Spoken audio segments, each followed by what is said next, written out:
Hey everybody, welcome. I'm checking out the Logitech MX Master 4 for business. This is a mouse from Logitech that is coming out soon, and it's got advanced haptics in Windows 11, and I am so excited to start putting it through its paces. One of the things that I've heard that advanced haptics has is some capabilities in Windows, and that it might allow me to do things like take a, those aren't photos that'll work. Let's just go with a stock image here of a mouse. We'll see if any of these resemble a Logitech mouse. We could also do a picture online, and we can go get a Logitech mouse here. There we go, several different choices. Let's see if we have an MX Master choice. And this will give you a sense for what I'm using. It's very similar to this. It's got got 3 buttons on the side here instead of the 2. It's got the vertical and the horizontal scroll wheels. And this is the mouse that I'm using. One of the things that I read about is that it might allow me to do things like use the grid lines within PowerPoint. So if I get my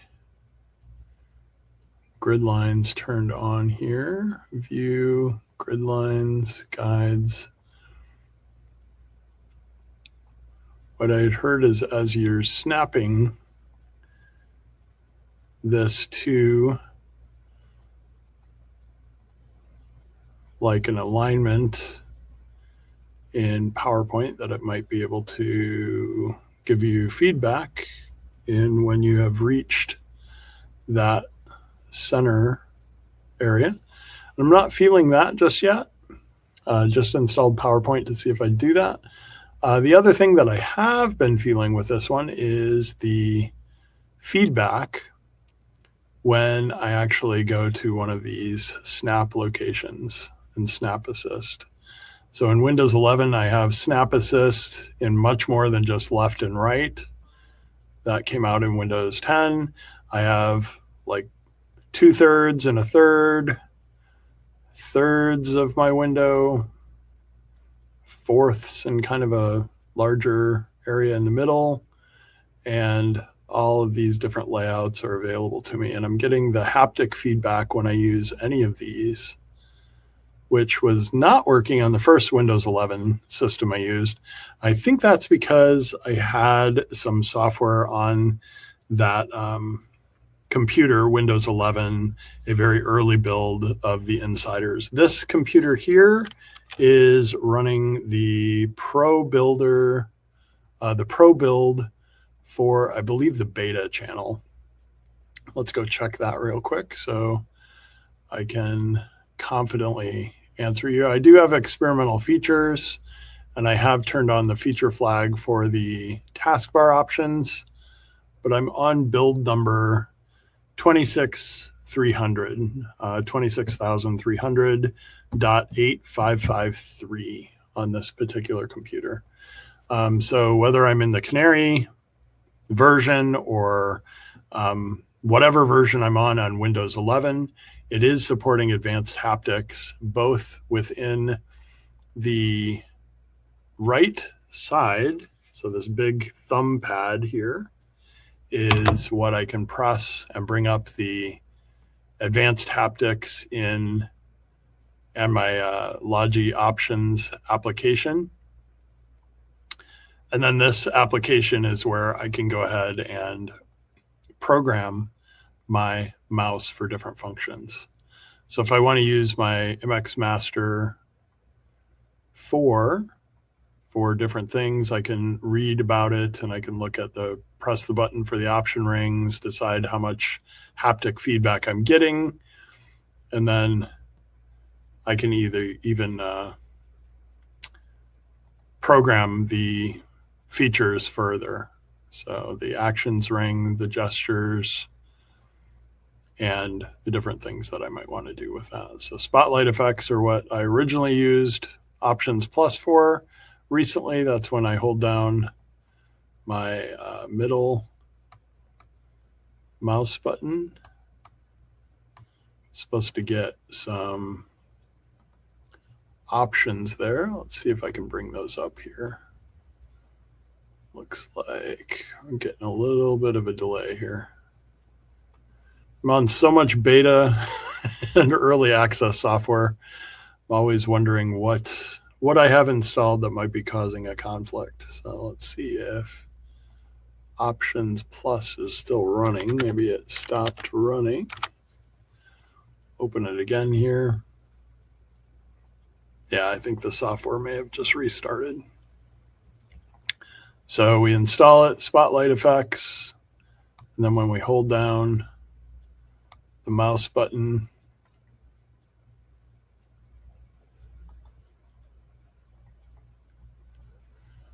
we get spotlight effects.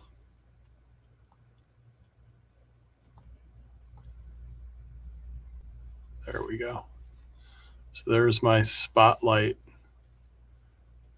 focus when I hold down the haptic button. And I can either do that or I can tell it to show the actions ring and then change maybe the middle button to show spotlight effects. And when I hold down the middle button or the wheel, I get the spotlight. And if I want to change the size of the spotlight, making it a little more specific to an area of the screen, I can do so with this. So the advanced haptics work in a number of different places in Windows 11. They work in the Logi Options Plus app.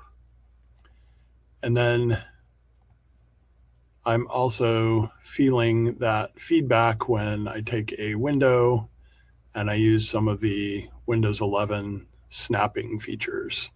On a ARM-based build of, I believe, the same Canary, very early Windows Insiders build, I was not feeling the feedback when I used the Windows 11 feature, Snap Assist features, but I'm feeling it here on a 64-bit version of Windows 11 running, again, an early build of Windows 11. So if we zoom in here a little bit and we turn on, see if I can scroll over here to get this minimized. There we go. And up here to my window, I'm on a 25H2 OS build, fairly early of Pro, an Insider build. And I'm getting that haptic feedback when I take a window and I drag it to the top middle of my application. So if we open PowerPoint again here, let's see if we can get my PowerPoint up and running. Where are you, PowerPoint? Where are you hiding? There you are. You're on the far right. We'll go into the previous application windows that I have, and we'll open my most current one.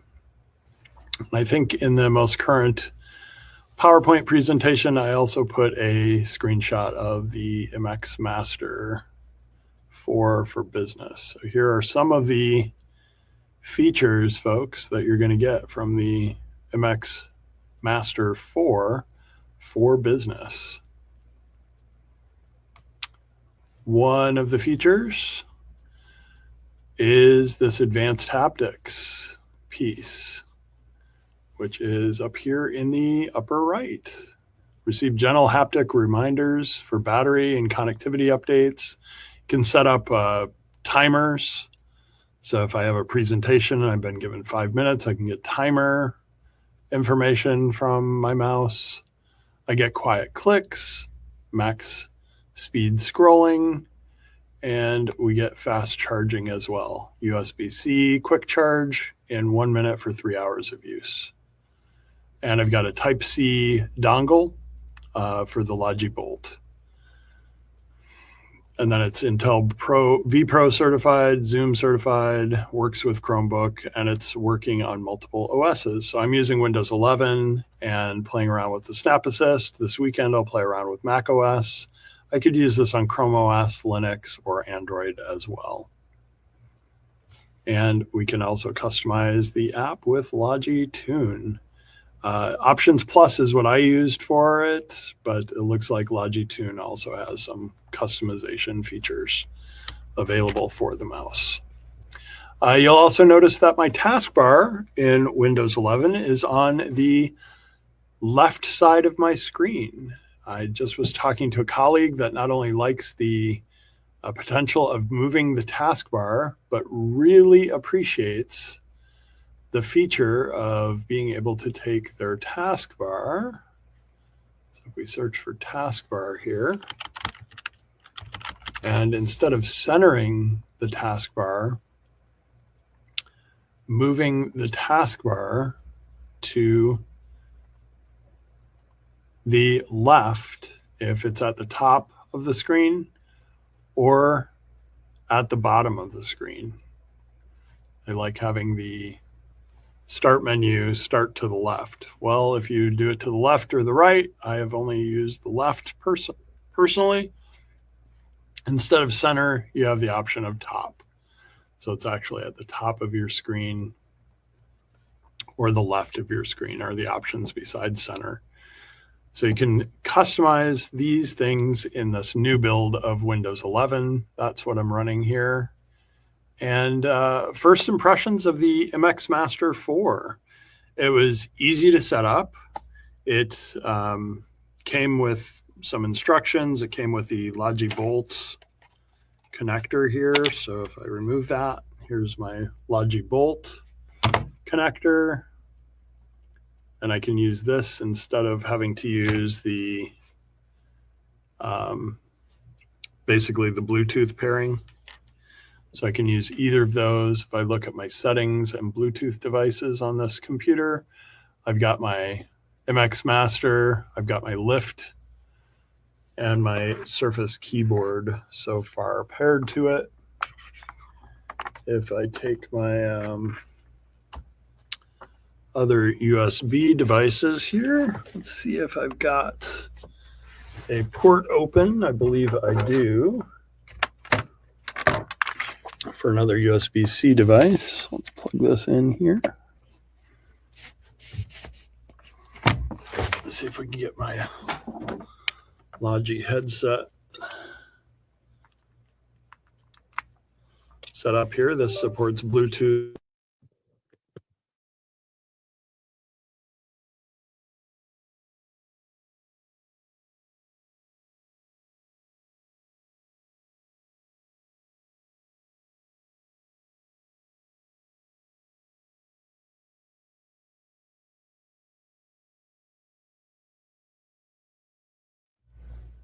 And we'll see if it's using my headset. It looks like it's still setting up the headset, but hopefully you're still able to hear me in the StreamYard stream here.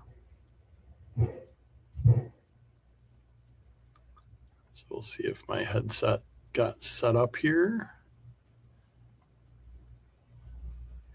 Looks like I'm still using my speakers from my computer.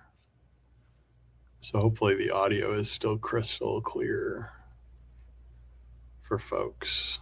And the probably easiest way to test this would be to check out the live stream here. So let me hop over to the live stream. Bear with me a moment, folks. Let's see if I can get that set up. That'll let me know if everything's working from an audio perspective.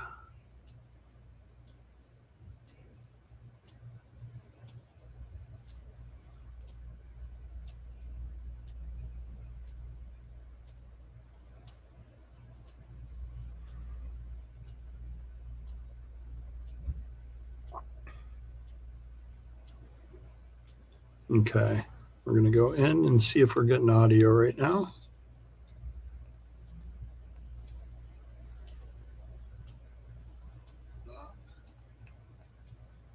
There we go. It'll let me know if everything. Awesome. Okay, so I still have audio. And I also just noticed that I've got a ton of attention on my profile. Wow.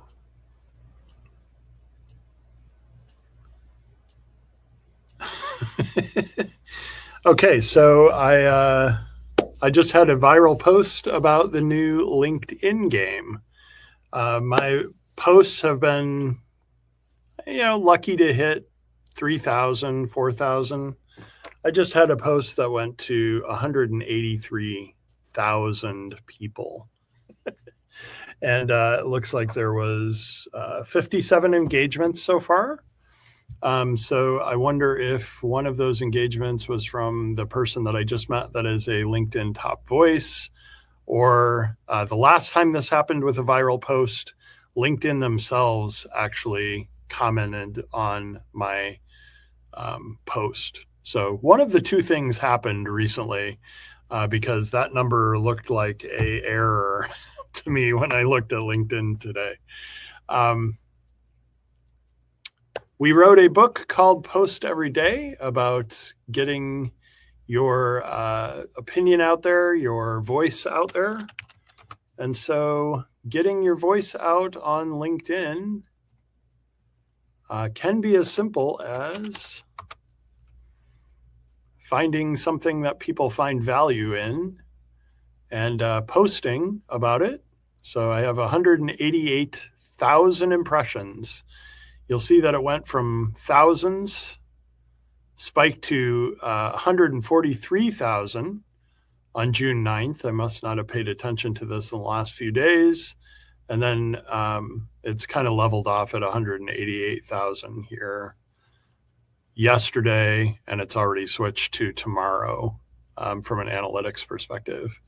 But what I can look at here is what happened with this post.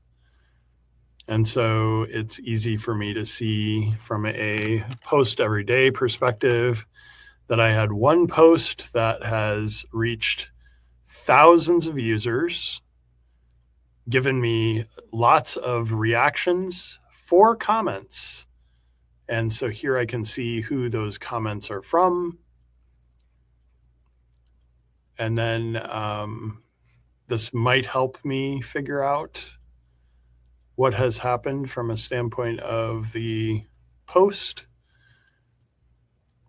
But sometimes you're just left wondering, like, how did this many people find this particular post? So we have analytics and tools, and we can see who's viewed my profile, how many followers I have, search appearances, newsletter posts, and other things that I've put out there. So something went immediately viral within the last 3 days, and that's a good thing for me with these Logi posts. I have not found this same formula, if you will, or luck with my YouTube channel. So Those numbers are not typical for me, but every once in a while I get a pleasant surprise out of my LinkedIn network. So thank you, everybody that stopped by, whether you're watching a Logitech preview, whether you're watching information about other videos or information that I post. I have a couple newsletters on LinkedIn that I produce. And I just met a top voice, yet another top voice on LinkedIn. I'll meet another top voice in recent LinkedIn top voice on the 23rd in Chicago, because one of my friends from Microsoft is coming to speak at a user group that I attend regularly in Chicago. He's super, super popular, so I'm sure it's going to be a sold out event at Microsoft on June 23rd. I'm going to make sure some specific people in my network get the invite and the information about that before I put it out publicly. And with this new notoriety on my profile, the chances of people seeing what I post probably go up for the next couple of weeks. So I will use that sparingly, and with great power comes great responsibility, right? So it doesn't look like it's set up my headset just yet, which is interesting. If I go ahead and turn on the Bluetooth pairing, there's my Logi Zone Wireless 2 headset. I can connect it, and then we can find out if it's switched over.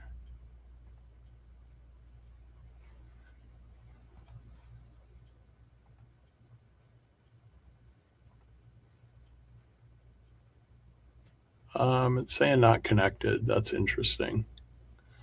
So it's connecting and then it's not connecting. I'll have to troubleshoot that too. Like I said, I'm running a lot of beta software, so it could be any of the software I'm running that's causing all sorts of issues for me.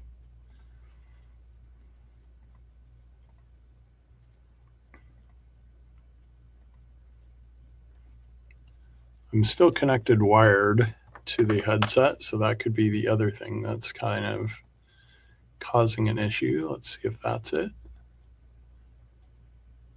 Nope, it's looking like it's having some kind of headache connecting to my headset. But it looked like audio's working fine and video's working fine. And your preview of the MX mouse,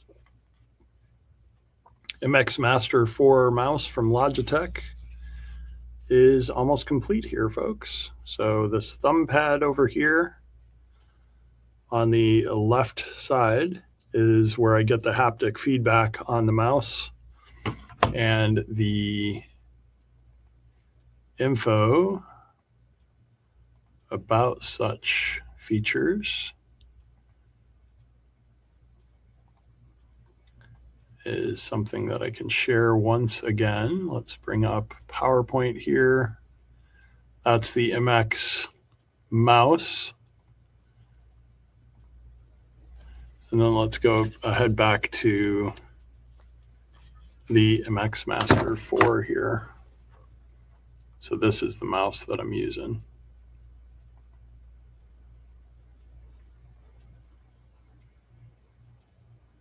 I don't remember if it lets me zoom in. It does not. It looks like both of my scroll wheels are for moving around. I can zoom in, however, by using Control Plus.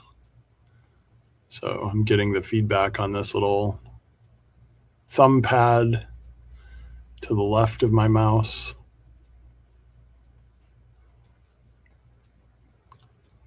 "8K DPI tracking, works on glass, stain resistance." Now that I'm zoomed in, I can scroll around. It looks like scroll back and forth or up and down. So I get that Type-C bolt connector. And I set that down. Where did I set that down? pulled it out and I put it somewhere. Did I plug it into something?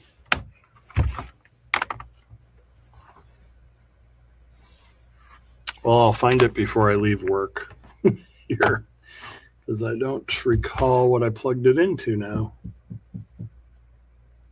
I don't think I plugged it into this. There it is. Here it is, folks. So the Type-C connector is right here. And I have a Type-C charger on the MX4, so I was thinking I might just use that as my place to dongle up the C connector when it's not in use, so I don't lose it. So hopefully you've enjoyed this whirlwind tour of the MX Master 4 mouse for business. And it's been a great mouse to check out. Thank you, Logitech luminaries. And that's it for me.